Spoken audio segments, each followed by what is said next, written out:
मोदी जी मधुबनी आ रहे हैं, विशेष कुछ देने के लिए नहीं आ रहे हैं, वो चुनावी अपना सभा करने के लिए आ रहे हैं। विधानसभा नजदीक है, मोदी जी से पहले कहाँ सोए हुए थे। मोदी जी आते हैं ना तो सिर्फ लालू चालीसा पढ़ने आते हैं, मोदी जी कुछ देने नहीं आते हैं। जिस देश का प्रधानमंत्री हिंदू हो, राष्ट्रपति हिंदू हो, गृह मंत्री हिंदू हो, उस देश के हिंदू कैसे खतरे में हो सकते हैं। प्रधानमंत्री को तो इस्तीफा दे देना चाहिए।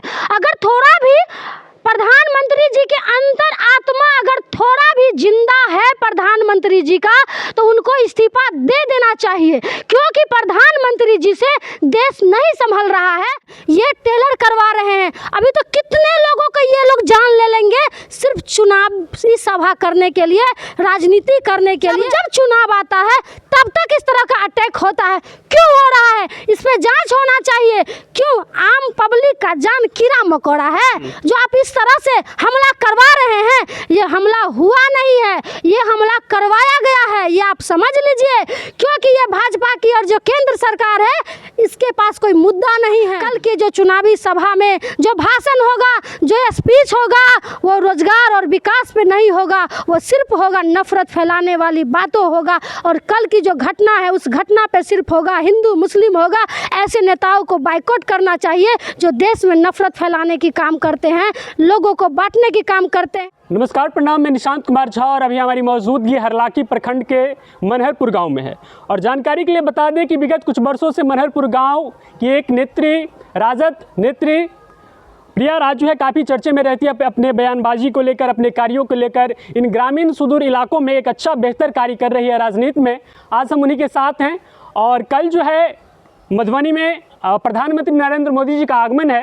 क्या कुछ मिथिला को सौगात मिलने वाला है, उससे जानकारी लेंगे। सबसे पहले तो हमारे प्लेटफॉर्म पे आपका बहुत बहुत स्वागत है। निशांत जी, आपको बहुत बहुत धन्यवाद, और इतना दूर से चल के आप मेरे गांव आए, बहुत बहुत आपका धन्यवाद।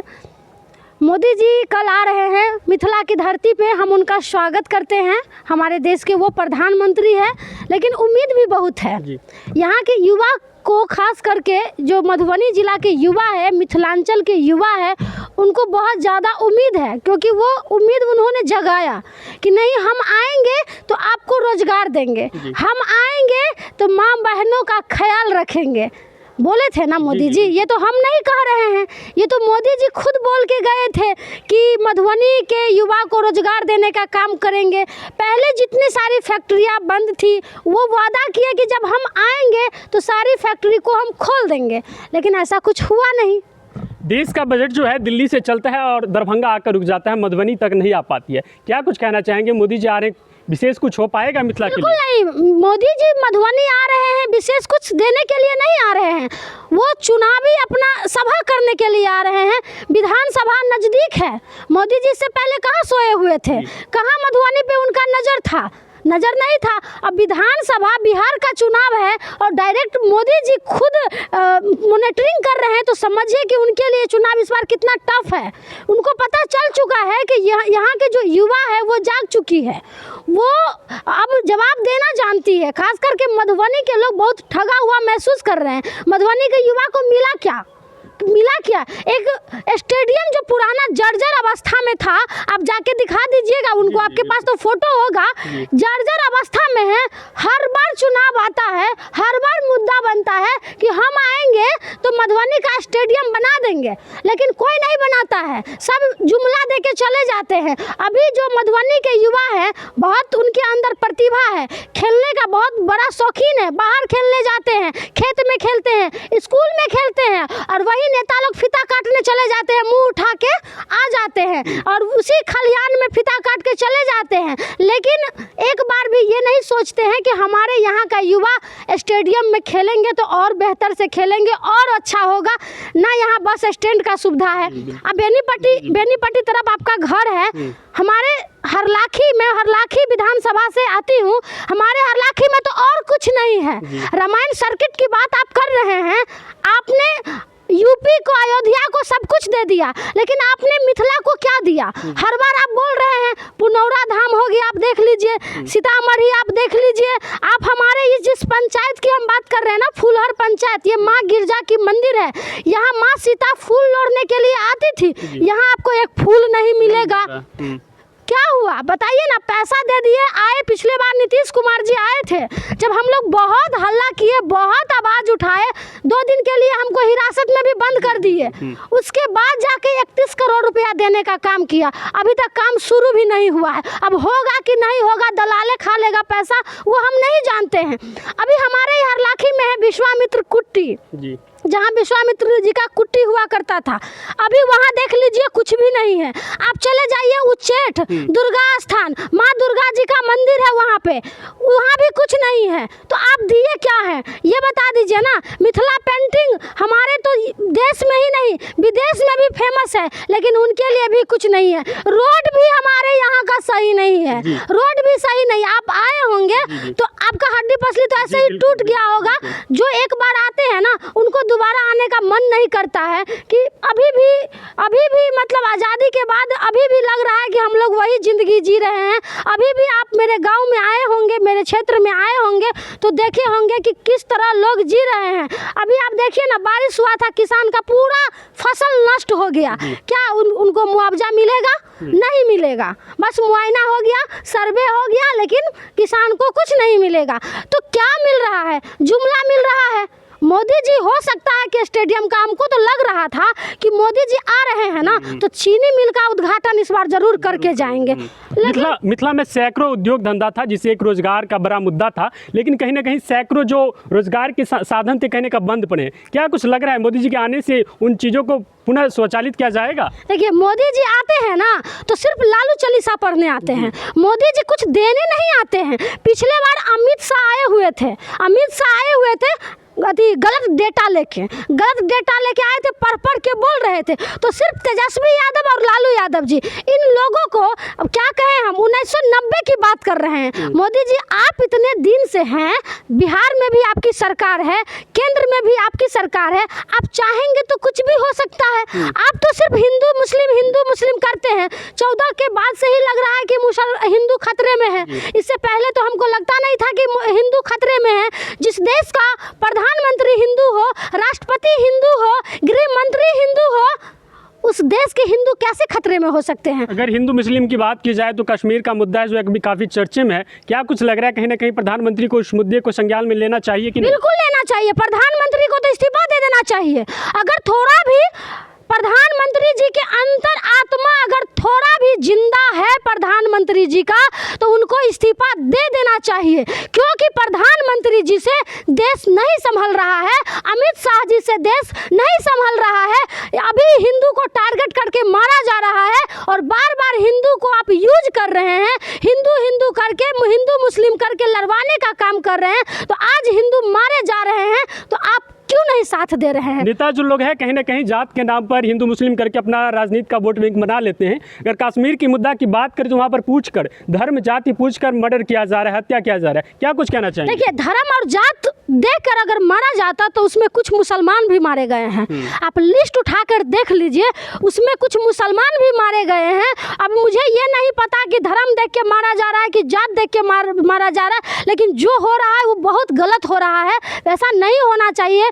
किसी महिला का पति, उसका सिंदूर छीन लिया गया। चंद दिनों पहले उनका शादी हुआ था, आज उसके पति उनसे दूर हो गया। मैं श्रद्धांजलि अर्पित करती हूँ यहीं से। और देश का इतना बुरा दिन आ गया है कि अपने ही देश में लोग धर्म के नाम पे मार दे, ये बहुत दुखद खबर है। प्रधानमंत्री जी बार बार कहते हैं हिंदू मुस्लिम, और अमित शाह जब चुनाव आता है तब हिंदुओं का बलि चढ़ा दिया जाता है। और बलि चढ़ाने वाला कोई नहीं है, ये केंद्र की सरकार है। लोगों को जानना पड़ेगा, लोगों को जगना पड़ेगा। अगर जब तक नहीं जागिएगा ना, तब तक ऐसे ही राजनीतिक शिकार होते रहिएगा। और अभी तो कुछ नहीं है, ये टेलर करवा रहे हैं। अभी तो कितने लोगों को ये लोग जान ले लेंगे सिर्फ चुनावी सभा करने के लिए, राजनीति करने के लिए। अभी मिल गया है ना मोदी जी को और अमित शाह को, मिल गया है ना राजनीति करने के लिए। पुलवामा हमला, अभी वो लोग भूले भी नहीं थे, तब तक दूसरा हमला आ गया। और जब जब चुनाव आता है तब तक इस तरह का अटैक होता है। क्यों हो रहा है? इस पे जांच होना चाहिए। क्यों आम पब्लिक का जान कीड़ा मकोड़ा है जो आप इस तरह से हमला करवा रहे हैं? ये हमला हुआ नहीं है, ये हमला करवाया गया है, ये आप समझ लीजिए। क्योंकि ये भाजपा की और जो केंद्र सरकार है, इसके पास कोई मुद्दा नहीं है, इसके पास कोई मुद्दा नहीं है। ये कौन सा मुद्दा लेके देश के बीच में जाएंगे, लोगों को बीच में जाएंगे? अभी बिहार विधानसभा चुनाव है, उस चुनाव को प्रभावित करने के लिए इस तरह का काम करवाया जा रहा है। लोगों की जान ले जा रही है, और खास करके हिंदू मुस्लिम करने के लिए, नफरत फैलाने के लिए, देश को बांटने के लिए, देश को तोड़ने के लिए ये लोग साजिश कर रहे हैं। लेकिन देश के युवा पढ़े लिखे युवा है, देश के युवा को समझने की जरूरत है कि हमें बंटने में, हमें रंगों में नहीं बंटना है, हमें धर्मों में नहीं बंटना है, हमें जात में नहीं बंटना है, हमें एकजुट रहना है और ऐसे लोगों को जवाब देना है। और जो अपराधी है उनको सजा मिले, उस पे जांच हो, ऐसे लोगों को एनकाउंटर हो। लेकिन नहीं, इस तस्वीर पे भी अब राजनीति हो रहा है। तो अब समझिए हमारा देश किस ओर जा रहा है। लोगों को समझने की ज़रूरत है, खास करके गांव कस्बे की लोगों को समझने की ज़रूरत है कि हमें ऐसे चीज़ों पे प्रभावित नहीं होना है जो हिंदू मुस्लिम करके हमें लोभ प्रलोभ दे। हम आपको वोट हिंदू मुस्लिम के नाम पे नहीं देते हैं, हम आपको वोट विकास के नाम पे देते हैं, हम आपको वोट रोजगार के नाम पे देते हैं, हम आपको वोट आर्थिक स्थिति को सुधारने के लिए देते हैं, हम आपको वोट शिक्षा के लिए देते हैं, हम आपको वोट डेवलपमेंट पे देते हैं, नहीं कि हिंदू मुस्लिम पे देते हैं। लेकिन मोदी जी जब भी आते हैं तो सिर्फ हिंदू मुस्लिम करते हैं। क्या भाजपा वालों, आरएसएस वालों को यही काम रह गया है कि हमारे देश को बांट दो, हमारे देश को तोड़ दो? हम लोग एक दूसरे में, हमारा देश का नाम ही हिंदुस्तान है, सारे जहां से अच्छा हिंदुस्तान हमारा, और हमारा देश धर्म निरपेक्ष देश है। सभी जाति धर्म के लोग यहाँ रहते हैं, एकदम भाईचारे की तरह रहते हैं, लोग एक दूसरे में खुश है। लेकिन चंद लोगों के कारण से अभी हमारे देश में नफरत का माहौल हो गया है, एक दूसरे से लोग डर रहे हैं। तो डरने की जरूरत नहीं है, एकजुटता की परिचय देने की जरूरत है। और कल मोदी जी मधुबनी आ रहे हैं, उनको तो नहीं आना चाहिए कल, क्योंकि हमारे देश के सभी लोग अभी शोक में है, क्योंकि हमारे लोग वहाँ पे मारे गए हैं, उनको वहाँ जाना चाहिए।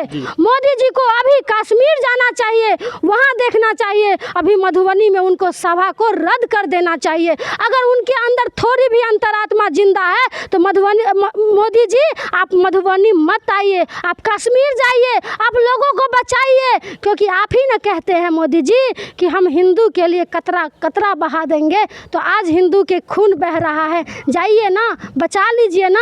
क्यों आप सभा कर रहे हैं, क्यों आप राजनीति कर रहे हैं? तो अगर मोदी जी का अंतरात्मा थोड़ा भी जिंदा होगा तो कल के प्रोग्राम को वो रद्द कर देंगे और सीधा वो कश्मीर जाएंगे। लेकिन वो ऐसा नहीं करेंगे, वो आएंगे और कहेंगे भाइयों और बहनों, देखो कैसे हिंदुओं को मारा जा रहा है, देखो कैसे यहाँ पे धर्म के नाम पे मारा जा रहा है, जात के नाम पे मारा जा रहा है। आप देख लीजिएगा कल की जो चुनावी सभा में जो भाषण होगा, जो स्पीच होगा, वो रोजगार और विकास पे नहीं होगा, वो सिर्फ होगा नफरत फैलाने वाली बातों होगा। और कल की जो घटना है उस घटना पे सिर्फ होगा हिंदू मुस्लिम होगा। ऐसे नेताओं को बाइकआउट करना चाहिए जो देश में नफरत फैलाने की काम करते हैं, लोगों को बांटने की काम करते हैं। भले ही इस आवाज़ को सुन के बहुत लोग हमें गाली देंगे, बहुत लोग हमें गाली देंगे कि ये हिंदू विरोधी है, ये मुसलमान के सपोर्ट में बोलती है। भाई मेरे, हम भी हिंदू हैं, हम भी भगवान की पूजा करते हैं, मेरी भी माँ छठ करती है,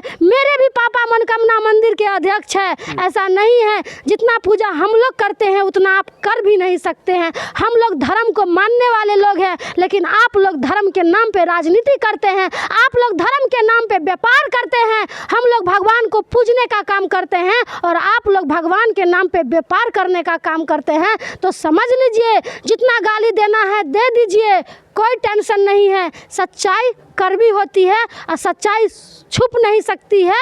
आप समझ लीजिए, आप जितना छुपाने की कोशिश करिएगा वो छुपेगा नहीं, जो हकीकत है वो सामने आ जाएगा। और देश के युवा को जगने की ज़रूरत है। आप पढ़े लिखे युवा हैं, आप जागिए, आप बोलिए। जिस देश में क्या कहें, बाबा साहेब के नाम पे दिक्कत हो जाए। महात्मा गांधी के नाम पे आपको पता होगा, देवी जैसी गायक को जब महात्मा गांधी रघुपति राघव राजा राम पति प्रताप सीताराम गाने पर उसको जब रोक दिया जाता है तो समझिए देश किस ओर जा रहा है। फिर भी हम लोग चुप हैं, बर्दाश्त कर लेते हैं। हमारा हरलाखी का स्थिति इतना ख़राब है कि हमारे यहाँ का जो विधायक है वो बोलना ही नहीं जानते हैं। अगर वो आज बोलते सदन में, आज वो गरजते तो हमारे हरलाखी का ऐसा स्थिति नहीं होता। चुनावी मेढक बन के सब चुनाव में आ जाते हैं, बोरिया भर भर के पैसा लेके कि हम मेरे पास 4-4 गो गाड़ी है, 5-5 गो गाड़ी है, बहुत सारा पैसा है।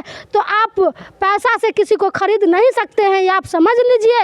एक दिन खरीद लीजिएगा, 2 दिन खरीद लीजिएगा, लेकिन चौथा दिन संघर्ष का ही जीत होगा। हमें टिकट का लोभ नहीं है, हमें विधायक बनने का शौक नहीं है कि हमें तेजस्वी यादव जी टिकट देंगे तभी हम काम करेंगे। हम पहले भी काम कर रहे थे और हम आज भी काम कर रहे हैं। हम सिर्फ टिकट के लिए क्षेत्र में नहीं आए हैं। आप पता कर लीजिए प्रिया का काम।